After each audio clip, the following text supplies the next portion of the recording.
Miss Walters, I have a legal situation of the greatest importance. Welcome back to ScreenCrush, I'm Ryan Airy, and this is all of the Easter eggs, references, and little things that you might have missed in She-Hulk Attorney at Law, Episode 4. Wong is back, She-Hulk is dating, and maybe we just met a relative of Ghost Rider. The episode begins with a magic show featuring a struggling magician named Donny Blaze. Donny Blaze. Now, Donny's audience seems to be very uninterested in his magic act, reason being that they live in a fantastical world with real magic. Oh, how dare you! Real magic. In a world with sorcerers, space gods, aliens, hulks, and mad titans, and time travel, I could go on, fantastical events have just become another Monday for the citizens of the MCU. So, like, your run-of-the-mill, sleight-of-hand magician just doesn't really interest people anymore. Well, unless you're Jimmy Woo. How'd you do it, Scott? Do what? The card trick? When we hear Donny reference, As the great Billy Shakes once said, he is actually referring to William Shakespeare. He wouldn't have been nothing if Marlowe wasn't stabbed in the eye. Ooh, someone's feeling saucy about the bard tonight. I didn't come here to make friends. Pardon me, do you have Rise of Skywalker? Yes, it is under W for worst movie I've ever seen. Thank you very much. No problem. When Donny becomes desperate to wow his audience, we see him pull out a sling ring, the same type of ring that Doctor Strange and Wong used to open portals to other locations and even different dimensions. He sent me to a diff dimension. We see that Wong is watching The Sopranos Season 5, Episode 12, Long-Term Parking, and he is 40 minutes and 32 seconds into the episode. Spoilers for a 12-year-old episode of a show that's already been spoiled by this episode. So this time code is the final scene between Christopher and Adriana. This is the one where they kill Adriana. It was so sad. You just ruined it. It is easily the harshest breakup episode of TV of all time, which is appropriate in an episode that's all about dating and breakups. And going back real quick to before Madison with two N's dropped into Wong's room, we get a location title which reads Kathmandu, Nepal, which is where Karmartaj is located, and it's also half the name of the worst Bob Seger song. I think this means that Wong is spending most of his time now as Sorcerer Supreme at Karmartaj, instead of at the Sanctum Sanctorum back in New York with Doctor Strange, assuming Doctor Strange is even there right now. Oh, sorry to interrupt. Do you sell hats? No, why do you need a hat? I need a hat to hide my shame. You see, I'm losing my hair.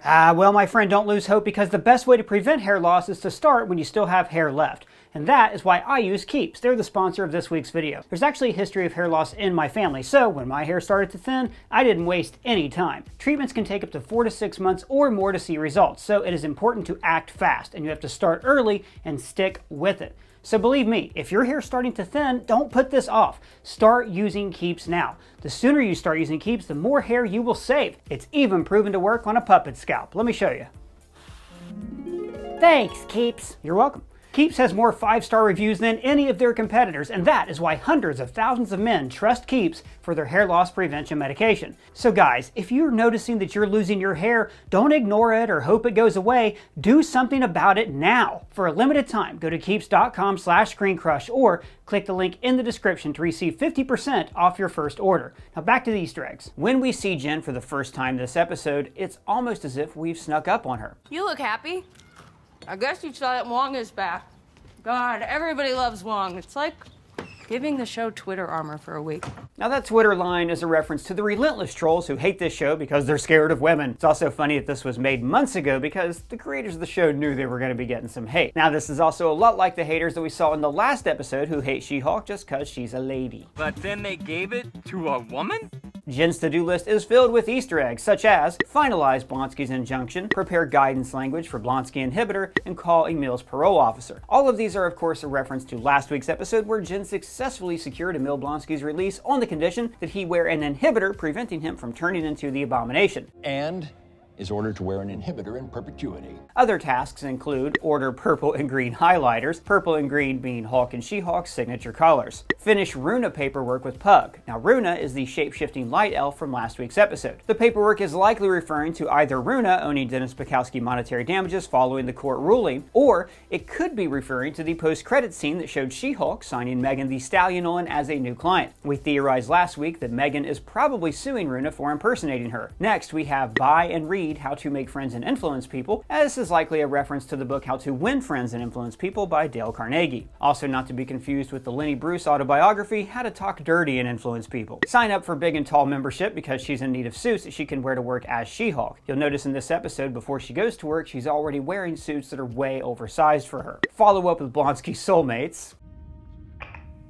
Love you. Because Jen recognizes this as a little creepy and is kind of worried that these women have been pulled into a cult. Research landmark privacy cases. Now this could be foreshadowing that Jen will be working on a privacy case in the future that protects the rights of mutants. We've already seen Kamala Khan discover that she has a mutation. Like a mutation.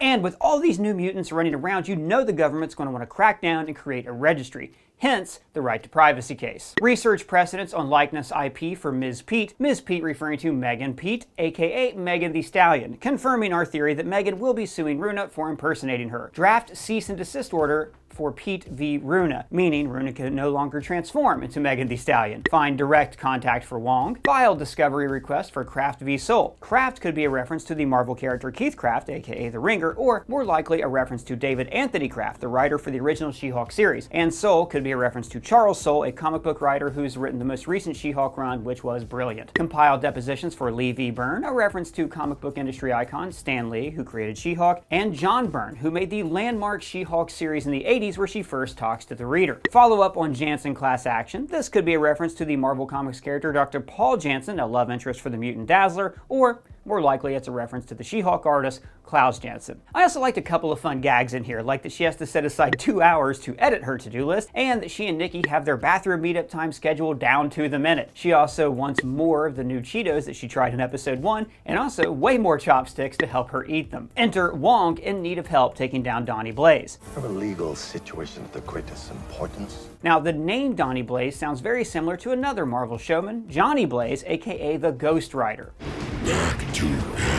Now, in Agents of S.H.I.E.L.D., we've seen Ghost Rider use his chain to open portals, just like the ones you can open with a sling ring. So granted, in Agents of S.H.I.E.L.D., their Ghost Rider wasn't Johnny Blaze, he was Robbie Reyes. But we did see a tease of the original motorcycle riding Ghost Rider in that series.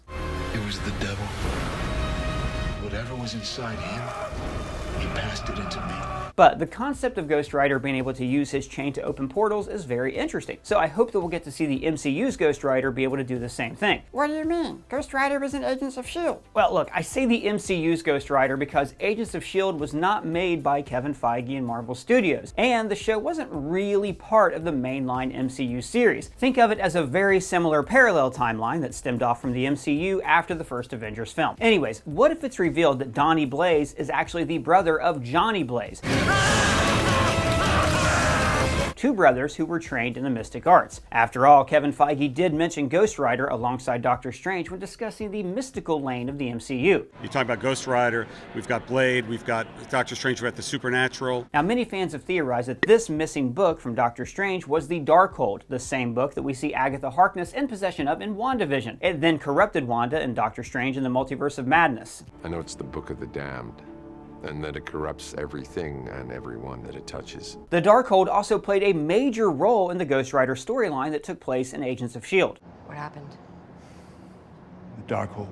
So what if we learned that the former student of the mystic arts, Johnny Blaze, stole the Darkhold from Kamar-Taj, and that led to him making a deal with the devil, aka Mephisto? Not the beast! Perhaps Johnny abandoned his brother, Donny, and that is what led to him acting out and ultimately being kicked out of Kamar-Taj. But he was kicked out after a week when he summoned three kegs and his former fraternity brother, Kai Dog, to Kamar-Taj. Now, when Wong says, "This charlatan goes by the name of Donny Blaze," that made me think that Donny Blaze isn't even his real name and that it's just a stage name. So while he may not be Johnny Blaze's brother, perhaps Donny got the inspiration for this name from his fellow student / professional stunt performer / the spirit of vengeance, Johnny Blaze. We then hear Wong mention the Book of Vishanti. No judge is going to take this seriously unless we do things by the book. Book of Vishanti. Now, the Book of Ashanti was in Doctor Strange in the Multiverse of Madness. We know that Universe 838's Illuminati used it to defeat Thanos, and that Doctor Strange wanted to use it to take on Wanda but was unable to retrieve it. Wong knows about the book because, as that movie established, it's one of the secrets that you get to know when you're Sorcerer Supreme. Wong also goes off on a very Tony Stark-esque rant about how sorcerers need to be kept in check. Set a precedent that no unlicensed persons ever attempt to practice the mystic arts again. Which we said recently in our video, Mordo was right. He also talks about it risks untethering the material and astral planes. And the astral plane is, of course, the spirit realm where Doctor Strange got a stern talking to in his first movie. It's not about you. Before Wong departs Jen's office, he gives her a card with his contact info, similar to the cards that we've seen before in the first Doctor Strange film and in Thor Ragnarok.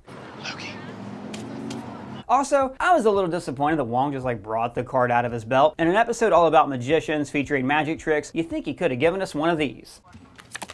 Close-up magic. When scrolling through Jen's dating app, Nikki says, "Hetero life is grim." That indicates that Nikki may be part of the LGBT community. In the office of the Mystic Castle, we see a framed Harry Keller poster. Harry Keller was a magician in the late 19th and early 20th century. And we also see a Houdini poster, Houdini being arguably the greatest and most famous magician of all time. He wouldn't have been nothing if Marlowe wasn't stabbed in the eye. Wait, you're saying that Christopher Marlowe's career being cut short in the 1500s directly impacted the career of Houdini hundreds of years later? I didn't come here to make friends. Alright. In court, we hear Wong ask Ganyan for mercy, and she is the goddess of compassion, mercy, and kindness. Ganyan, please give us extra mercy. When Madison spells her name for the record, you'll notice that Donnie's lawyer scratched something out on their notepad and then begins writing again, indicating that he thought he knew where the Y went, but he was wrong. Madison is with 2 N's, 1 Y, but it's not where you think. We learned that Madison met a demon named Jake. Now, I don't think there's any demons named Jake in the Marvel Comics, but there was a demon named Jake in Supernatural, so maybe this is like a wink and a nod to that show. After court, Wong says, "Can we send Donny to the mirror dimension? He probably won't even die." The mirror dimension is something that we've seen many times throughout the MCU in both Doctor Strange films, the Avengers Infinity War, and in Spider-Man No Way Home. And actually, we do see Donny in the mirror dimension in the credits. Hey, I got a question. Why doesn't Wong just take away Donny's sling ring? I mean, that would solve the problem entirely. Not even Doctor Strange can open portals without a sling ring. Well, because then the episode would be over. Yeah, that's true. Wong also warns the judge, "And that ripple through galaxies has the ability to destroy all life within the known and unknown universe." This threat about known and unknown realities is an echo of his threat in Spider-Man No Way Home. That spell travels the dark borders between known and unknown reality. It's too dangerous. And as we've seen, the unknown realities are like the really scary ones. A lot of the freaky dimensions in the multiverse have already been kind of mapped and charted, or at least the Ancient One is aware of them when she sends Doctor Strange on his electric Kool-Aid acid trip. But the very scary universes are the ones that no one has seen yet. The wrong spell could open a portal to an incredibly dangerous universe, like the one where Ultron won. You can't win. I already have. When Jen's swiping through her dating profile pics, you'll see that she swipes right on yours truly. We also see host of Univision's Desperita America, Alan Thatcher. Now, one of Jen's dates is played by John Bass, who you may recognize from the 2017 Baywatch movie. Like, this is your year. No, stop that. He says that her battle with Titania was incredible, which they both acknowledge as a reference to her cousin, the Incredible Hulk. Battle with Titania in court. It was incredible. People love using that word around me. Oh, because... Yeah. My cousin. Yeah. He also asks if her skin is impenetrable, even to vibranium. Vibranium being the strongest metal on the planet. The same metal as what Cap's shield is made out of. Vision and Ultron were also made from vibranium, as well as many Wakandan technologies and weapons, including the suit of Black Panther. And I think it's possible that the MCU's Wolverine may end up having a vibranium-laced skeleton rather than adamantium in the MCU. So maybe in a battle between Wolverine and the Hulk, or maybe even Wolverine and She-Hulk, we will get an answer to our theory on whether or not vibranium can penetrate Hulk's skin. And remember, She-Hulk gave us our very first MCU Wolverine Easter egg in episode 2 of the series. And I just want to run down a quick list of every first date mistake that these guys make. Number 1, says he hates her hometown. Anyway, I hate LA. Everyone here is so phony. Number 2, claims to be a New Yorker when he's not. See, I'm a New Yorker, through and through. Oh, how long did you live there? 14 months. Number 3, only talks about himself. But I decided I couldn't just be a yes man to some stiff boss, you know? That's Number 4, unemployed. That's why I'm an entrepreneur. Oh, in what field? TBD. Number 5, gives her a number. She's like a 6, maybe. Number 6, checks out other women. Number 7, doesn't listen. I'm running a superhuman law division. Because I have superpowers. Okay. Number 8, shouts at a waiter. Hey, can somebody take our order? And later, this guy is just plain creepy. Yeah, my skin is impenetrable. Even vibranium? Why, do you have some on you? You want to test it out? No, I wish. So, any of you young men watching out there, this is a list of what to never do on a date with a woman. I also love that the showdown for the check is bigger than any battle with the supervillain that She-Hulk has had in this series.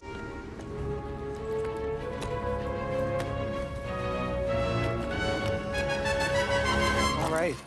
Thank you so much for the drinks. Yeah. In this show, just like in the comics, Jen has way more fun as She-Hulk. In the comics, Jen was kind of a nerd who spent college studying alone in her room. But as She-Hulk, she throws parties in Avengers Mansion, she hooks up, and she gets to park wherever she wants. Now there's one moment in this episode when Jen is back home with her date, and it looks to me like we see her break the fourth wall. But she doesn't look into the camera that we're currently living in as the audience. She looks in the direction of the camera angle that we saw a few seconds prior.